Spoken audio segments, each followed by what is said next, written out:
Popular TV serial Anupama के full daily update. जी हाँ दोस्तों, सीरियल में अब बहुत ही दिलचस्प मोड़ आ चुका है, जहाँ एपिसोड की शुरुआत होती है। लीला गुस्से में दिखाई देती है और कहती है कि लोगों का तो दिमाग खराब होता है, लेकिन माही का तो दिमाग ही नहीं है। ये काव्या भी ना इसे हमारे पास छोड़ के चली गई, लेकिन अब हम क्या करें। बाबूजी कहते हैं कि अगर माही को दूसरी शादी करनी ही थी तो वो किसी ढंग के लड़के से कर लेती। और तब लीला कहती है कि इस गौतम जैसे गिरगिट लड़के से शादी करने से अच्छा था कि वो किसी कुएं में जाकर मर जाए। किंजल कहती है कि अगर उसे समझाने की कोशिश करो तो वो रोने लग जाती है और कहेगी कि मेरा ट्रॉमा तो कोई समझता ही नहीं। लीला कहती है कि आजकल के ये नए जमाने के बच्चे बस अपनी बात मनवाने के लिए ट्रॉमा जैसा ब्रह्मास्त्र चलाते हैं। तो शु कहता है कि माही बहुत ज्यादा अक्लमंद है, उसने एक झटके में कोठारी हाउस में अपनी परमानेंट जगह बना ली है और दूसरी ओर वो शादी भी कर रही है, उससे आर्यन का हिस्सा भी मिल जाएगा। सभी इस बात को सुनकर हैरान हो जाते हैं।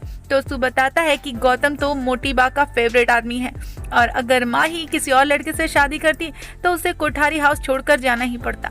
लेकिन माही ने गौतम से शादी करके एक तीर और दो निशाने वाला काम किया है। किंजल भी तोशु की बात को सपोर्ट करती है और कहती है कि माही हमेशा से ही राही से कंपटीशन करती आई है और वो अब मोटी बा के सामने अच्छी बनकर राही को पछाड़ने की कोशिश करेगी। और तभी परी रोते रोते अनुपमा के पास आती है और कहती है कि ठीक है, जो हुआ सो हुआ, लेकिन मेरा क्या होगा। मैंने सबसे इतनी माफी मांगी लेकिन किसी ने मुझे माफ नहीं किया। गलती तो बड़े भी करते हैं, उस गौतम ने देखो कितनी बार गलतियां की है, उससे माफी मिली है ना, फिर मुझे माफी क्यों नहीं मिल रही। तभी ईशानी कहती है कि सजा राजा और परी को नहीं बल्कि मुझे मिलनी चाहिए। ईशानी अनुपमा से मदद मांगती है और कहती है कि अगर परी का घर टूटा तो मैं खुद को कभी माफ नहीं कर पाऊंगी। और वो अनुपमा से कहती है कि प्लीज कुछ करिए अनुमा, और हाथ जोड़कर सभी लोग विनती करने लग जाते हैं। और तभी अनुपमा कहती है कि मैं क्या करूं, क्या मैं कोई जादूगर हूँ जो छड़ी घुमाऊंगी और सब सही हो जाएगा। अनुपमा साफ साफ कहती है और कहती है कि तुमने बहुत बड़ी गलती की है, माफी के लिए उनका गुस्सा शांत भी होना चाहिए,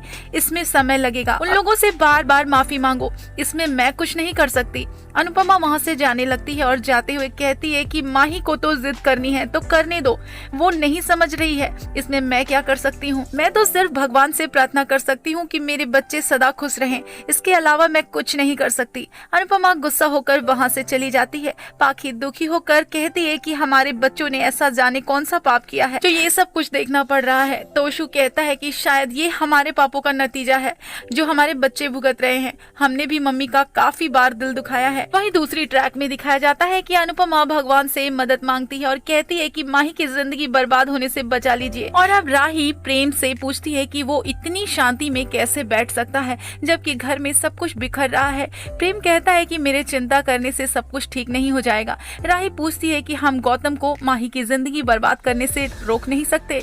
प्रेम कहता है कि माही ने अपना रास्ता खुद चुना है, अब हम कुछ नहीं कह सकते। और इसी बीच प्रेम का मैसेज आ जाता है और तभी राही गुस्सा हो जाती है और कहती है कि फोन को रख कर मुझसे बात करो।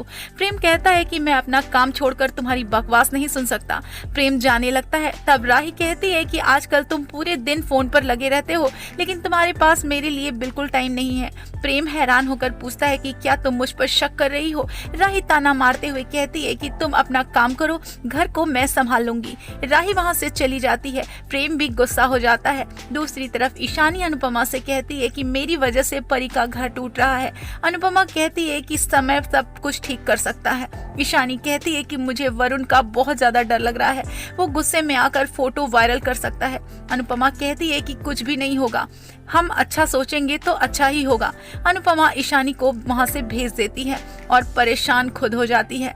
दूसरी तरफ मोटी बा पराग को गौतम और माही की शादी के लिए मनाती है। पराग कहता है कि हम अपना बिजनेस बचाने के लिए अपनी बहुओं को दांव पर नहीं लगा सकते। मोटी बा कहती है कि अगर माही ने गौतम से भागकर शादी कर ली होती तो हमारी इज्जत भी जाती और बिजनेस भी, दोनों चले जाते। सिर्फ गौतम जी बिजनेस संभाल सकते हैं। पराग कहता है कि क्या पराग कोठारी मर गया है। तभी मोटी बा कहती है कि तुम अकेले क्या क्या देखोगे पराग। बगल में अनिल खड़ा होता है, वो नाराज होता है। तब मोटी बा उसे संभालती और कहती है कि कभी कभी सच बोलना जरूरी होता है अनिल। और तब अनिल कहता है कि ठीक है, बिजनेस के बारे में मैं ज्यादा कुछ तो नहीं जानता लेकिन परिवार के बारे में मैं बहुत अच्छे से जानता हूँ। अगर गौतम जैसा जहर परिवार में शामिल हो गया ना तो पूरा परिवार बिखर जाएगा। मोटी बा आप समझते क्यों नहीं। मोटी बा कहती है कि हमारे जैसे परिवार में बिजनेस और परिवार की कीमत एक ही होती है।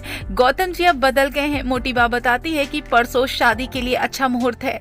पराग ये सुनकर हैरान रह जाता है। मोटिवा कहती है कि शादी 1 महीने बाद हो या परसों हो, इससे क्या फर्क पड़ता है। हाँ, इस शादी को मैं एकदम साधारण तरीके से करवाना चाहती हूँ। शादी में सिर्फ घर के ही लोग होंगे।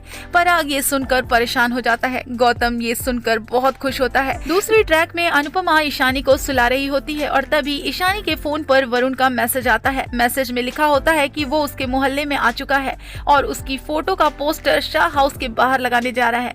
अनुपमा उससे समय मांगती है, लेकिन वरुण उसे धमकी देता है और कहता है कि मुझे अपना टेलर तो दिखाना ही पड़ेगा। और तब अनुपमा ये ठान लेती है कि अब वरुण को वो सबक सिखाकर ही दम लेगी। अनुपमा अब कहती है कि माँ अपने बच्चे को बचाने के लिए शिकारी का भी शिकार कर सकती है। दूसरी तरफ माही और राही में बहस हो रही होती है। माही कहती है कि अब भगवान भी मेरा फैसला नहीं बदल सकते। राही कहती है कि तुम इसी जिद की वजह से हमेशा पछताती हो। तुम बार बार अपनी जिंदगी बर्बाद क्यों करना चाहती हो? वो गौतम तुम्हारे प्यार के लायक नहीं है। माही हंसती है और कहती है कि क्या तुम्हें डर लग रहा है कि सीधे सीधे कहो ना कि गौतम इस बिजनेस में अपनी पकड़ मजबूत कर लेगा और प्रेम कलछी ही चलाता रह जाएगा और उसके पीछे होने से तुम डर रही हो। राही हैरान रह जाती है और कहती है कि तुम हमेशा उल्टा ही क्यों सोचती हो माही, मैं तुम्हें खुश देखना चाहती हूँ। माही कहती है कि अगर आप मेरी खुशी चाहती ना तो आज प्रेम मेरे साथ होते। राही हैरान हो जाती है और तभी वहाँ गौतम आ जाता है और माही को बगीचे का फूल देता है। माही खुश हो जाती है। राही कहती है कि तुम बहुत पछताओगी। राही वहाँ से चली जाती है। गौतम दुखी होता है। तब माही पूछती है कि क्या हुआ गौतम? गौतम कहता है कि मुझे सभी गलत समझ रहे हैं, लेकिन जिस तरह से आज तुमने मेरा साथ दिया ना, मुझे समझ में आ गया है कि तुम्हारा प्यार बहुत सच्चा है। मैं वादा करता हूँ कि मैं तुम्हारे लायक बनूंगा। माही कहती है कि मुझे आप पर पूरा भरोसा है, हम सबका दिल जीत लेंगे। गौतम कहता है कि मेरे बच्चे का क्या होगा? और तब माही कहती है कि हमारे साथ ही रहेगा और मैं एक अच्छी माँ बनकर दिखाऊंगी, अनुपमा माँ से भी अच्छी। दूसरी तरफ अनुपमा बाहर आती है और तभी वरुण वहाँ आ जाता है और वो कहता है कि ये पोस्टर लगाने के बाद वो खुद ही मेरे पास आएगी और पैसे लेकर। अनुपमा गुस्सा होती है और वरुण को पोस्टर लगाता हुआ देख अनुपमा उस पोस्टर में आग लगा देती है। वरुण पीछे मुड़कर हैरान हो जाता है। तभी अनुपमा वहां आती है और वरुण पूछता है कि आखिर तुम हो कौन? अनुपमा कहती है कि मैं ईशानी की अनुमा हूँ। वरुण वहां से भागने लगता है और तब अनुपमा उसे पीछे से पकड़ लेती है और कहती है कि एक माँ का हाथ है ये, इसके सामने वो पाउडर से बनाई गई डोले शोले हाथ टिक नहीं पाएंगे। अनुपमा उससे थप्पड़ पे थप्पड़ मारती है। वरुण की धुनाई करने लगती है और तभी शाह परिवार और मोहल्ले के आसपास के लोग इकट्ठा होने लगते हैं। लीला और तोशु अनुपमा से चिल्लाकर पूछते हैं कि वो क्यों मार रही है इस लड़के को और तभी ईशानी उन्हें रोकती है और कहती है कि अनुमा तुम मत रोकिए, ये वही लड़का है जो मुझे ब्लैकमेल कर रहा था।